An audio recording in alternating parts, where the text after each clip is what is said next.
Welcome, Padawans! Consider this your official galactic training manual for one of the most epic challenges you'll face when learning English. We are talking about the ultimate grammatical battle between the past simple and the present perfect. We're going to unravel the secrets of these two tenses today so you can finally stop second-guessing yourself and just start communicating with absolute confidence. So get ready, because in this explainer, we are making the jump to the hyperspace of learning.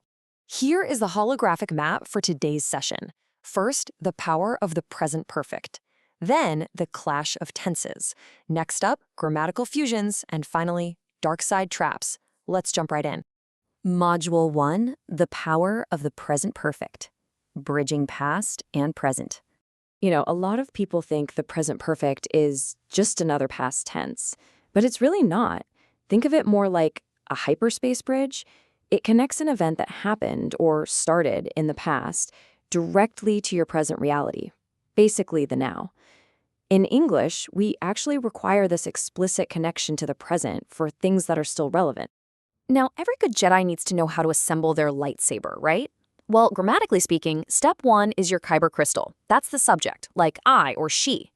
Next, you bring in the auxiliary force, the verb have or has. And finally, you ignite the blade of light, the main verb in its past participle form, like played or seen. Master this basic 3-step construction, and you're ready for combat. Moving on to Module 2, the clash of tenses, a face-to-face comparison. So our first duel here is all about the time frame, the time to elapse. On the past simple side, think of it like a closed blast door. The time window is completely shut, meaning you have to use finished time markers like yesterday or last year. But on the present perfect side, it's an open hyperspace window. If you say, I have written 3 letters this morning, well, the morning isn't over yet. The window is still open. If you say, I wrote, boom, that blast door has closed. Duel number 2 comes down to the type of action. Let's say someone says, I was shot, using the past simple. They're just describing a historical fact. Basically, they survived it in the past and it's over. But if they say, I have been shot, using the present perfect, that completely changes things. Now they're communicating a present crisis. It literally means I am wounded right now and I need help immediately. The past action has a very urgent consequence in the present. Difference number 3 is general versus specific. When the only important detail is your general life experience, you gotta use the present perfect. Like, I have seen that movie. But the absolute split second you provide a specific date, say, on Thursday, you are instantly forced into the past simple. I saw the movie on Thursday. English cares deeply about whether you're giving a chronological detail or just sharing a general life experience. Our fourth battleground is the type of conversation or the intent behind it. Asking, did you see Lucy, assumes a scheduled closed time frame, like, did you meet her at the time you planned? However, if you ask, have you seen Lucy, that implies an urgent, ongoing search right this very second. It's crazy how just a simple choice of tense completely changes the whole story. All right, Module 3, grammatical fusions. Let's talk about mixing these tenses naturally. Our first fusion method uses the word since as an anchor. Take the phrase, it's been a year. That's our present perfect, showing duration up to right now. But the clause following since, like since I saw this, marks a specific finished point in the past simple. It's this beautifully seamless transition that native speakers use all the time to connect a past milestone with a present experience. Method 2 is what we call the small talk progression. Step 1, you start broad.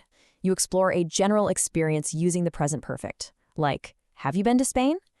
Then, once the person confirms and wants to give a specific detail, step 2 kicks in. They automatically switch to the past simple and say, yes, I went last year. Going from general to specific. It's basically the perfect choreography for English conversation. And that brings us to Module 4, Dark Side Traps, how to avoid direct translation errors. So here is a classic translation trap. In Spanish, you literally have years, right? Which pulls a lot of learners toward the dark side of saying, I have 30 years. But in English, you don't possess age. You are your age. True Jedi mastery requires the verb to be here. You have to say, I am 30 years old. Next up is the temptation to mix the present perfect with a finished time marker. Saying something like, I have seen it yesterday is a massive grammar trap. Remember, yesterday is a closed blast door. It absolutely cannot coexist with the open hyperspace bridge of the present perfect. You've got to drop the auxiliary and use pure past simple instead. I saw it yesterday. Finally, we have the ongoing state trap. If you translate directly from Spanish, you might end up saying, I know him for 10 years, using the present simple. But in English, if an action started in the past and is still true today, the present simple just isn't strong enough. You must invoke the power of the present perfect and say, I have known him for 10 years. Well, we've completely dismantled the vital differences between finished actions and present consequences today, and we've learned how to dodge those sneaky direct translation traps. Ultimately, choosing between past simple and present perfect really just comes down to one question. Is that event still connected to you right now? So, Padawan, I leave you with this. Are you ready to use the force of grammar and connect your past to your present with true clarity? Keep practicing, and may fluency be with you.